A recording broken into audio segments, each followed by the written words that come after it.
கதவும் நேருக்கு என்னோட பணிவான வணக்கங்கள். இன்றைய தினம் இந்த காலில் எதை பற்றி பார்க்கலாம் அப்படின்னு சொல்லும் பொழுது என் தோழி ஞாபகம் தான் வந்துச்சுங்க. அவங்க எப்போ பார்த்தாலும் அவங்க தங்கையோட ஜாதகத்தை காமிச்சு இவங்களுக்கு நல்ல இடத்துல திருமணமாகி ரொம்ப சந்தோஷமான இல்லற வாழ்க்கை அமையணும் அப்படின்னு சொல்லிட்டு என்கிட்ட ஜாதகம் பார்ப்பாங்க.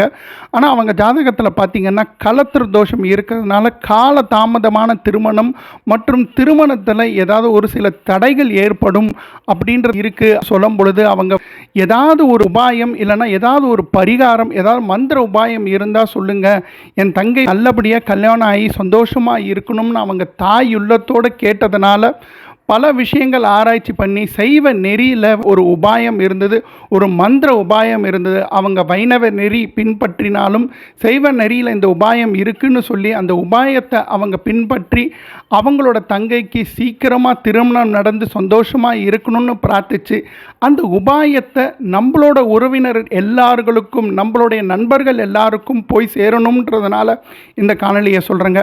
அதுக்கு முன்னாடி நம்ம சேனலை சப்ஸ்கிரைப் பண்ணாதவங்க தயவுசெய்து சப்ஸ்கிரைப் பண்ணுங்கள். சப்ஸ்கிரைப் பண்ணிவிட்டு தொடர்ந்து காணொலியை பார்க்காதவங்க இது போல் நல்ல விஷயங்களை ஏற்க நேருன்னு சொல்லிடுங்க. சரிப்பா, நீ சொல்கிறது அருமையாக இருக்குன்னா மற்றவங்களுக்கு பகிருங்க, ஒரு லைக் ப்ரெஸ் பண்ணுங்கள். சரிங்க, நம்ம காணொலிக்குள்ளே போகலாம். கைலாயத்தில் ஈஸ்வரனும் ஈஸ்வரையும் நடனம் ஆடுறாங்க. அதை பார்த்த நந்தி தேவர் ரொம்ப சந்தோஷப்பட்டு சிவன் மேலே இருக்கிற பற்றில் சிவன்கிட்ட நமஸ்கரித்து ஆசீர்வாதம் வாங்குறார். அதை பார்த்த உடனே அம்பாளுக்கு ரொம்ப பெரிய கோபம் வந்து நந்தி தேவனை சபிக்கிறாங்க. நீ பூலோகத்தில் பிறக்கணும் அப்படின்னு சாபம் விடுறாங்க. அந்த கோபத்தில் நந்தி தேவரும் திருப்பி அம்பாலை பார்த்து சாபம் விடுறாங்க. அந்த சாபத்தில் பூலோகத்தில் பிறக்கிறது மட்டும் இல்லை, நீ கன்னியாவே அக்னி குண்டத்தை ஏறணும் அப்படின்ற ஒரு சாபத்தை விடுறாங்க. இந்த சாபத்தினால் 2 பேரும் சகோதரன் சகோதரியா குசும்பாம்பிகை அப்படின்ற தம்பதியருக்கு பிறக்கிறாங்க. இந்த தாயாரோட பேர் வாசவாம்பா, நந்தி தேவரோட பேர் பார்த்திங்கன்னா விருபாஷன். இவங்க 2 பேரும் வளர்ந்துக்கிட்டே வராங்க. அதே மாதிரியே அம்பிகைக்கு திருமண வயது வருது. அப்போ ஒரு ராஜா இந்த அம்பிகையை பார்த்து ரொம்ப ஆசைப்படுறாரு. அதனால் அவங்களுடைய தாய் தந்தையரிடம் உங்கள் பொண்ணை திருமணம் செய்து கொள்ள நான் ஆசைப்பட்றேன் அப்படின்னு சொல்ல உடனே அவங்க தாய் தந்தையர் தன்னோட குலத்தில் இருக்கிறவங்க எல்லாரும் சம்மதிச்சாதான் பொண்ணு தர முடியும் அப்படின்னு சொல்லிடுறாரு. அதே மாதிரியே தன்னோட குலத்தில் இருக்கிறவங்க எல்லாரையும் கேட்கும் பொழுது அதில் முக்கால்வாசி பேர் சம்மதம் சொல்கிறாங்க, கால்வாசி பேர் சம்மதம் சொல்ல மாட்டேங்கிறாங்க. அதனால் இவங்க இந்த குலத்தில் ஒரு பிரிவினையே உருவாகி அது ஒரு சண்டையாக மாறுது. இந்த சண்டையை தடுக்கிறதுக்கு அம்பிகைக்கு வழி தெரியல.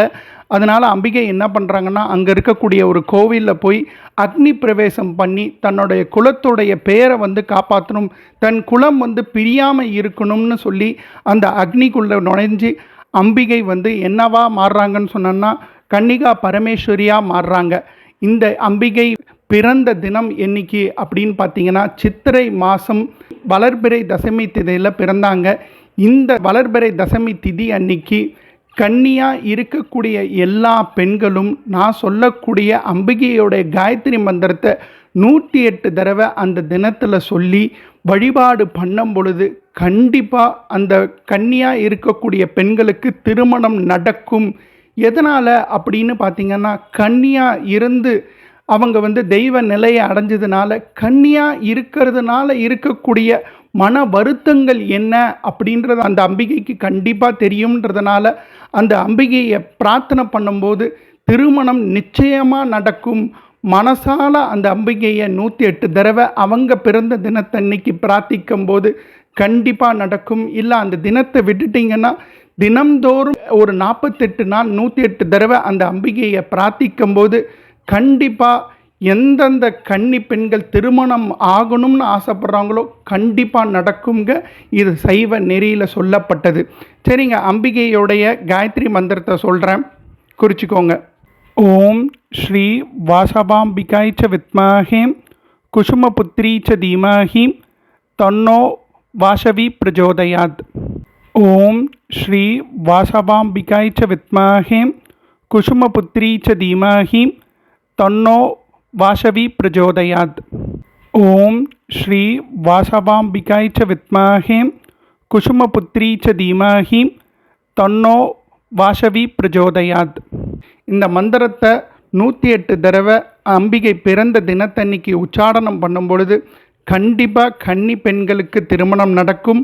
அந்த தினத்தை விட்டுட்டிங்கன்னா 48 நாள் தினமும் 108 தடவை பண்ணிக்கிட்டே வரும்பொழுது கண்டிப்பாக கன்னி பெண்களாக இருக்கக்கூடியவங்க திருமணம் ஆகி கணவரோட சந்தோஷமாக இருப்பீங்கன்னு வாசவி தேவி கன்னிகா பரமேஸ்வரியை பிரார்த்தனை பண்ணி இந்த காணொலியை முடிக்கிறேங்க. நன்றி, வணக்கம்.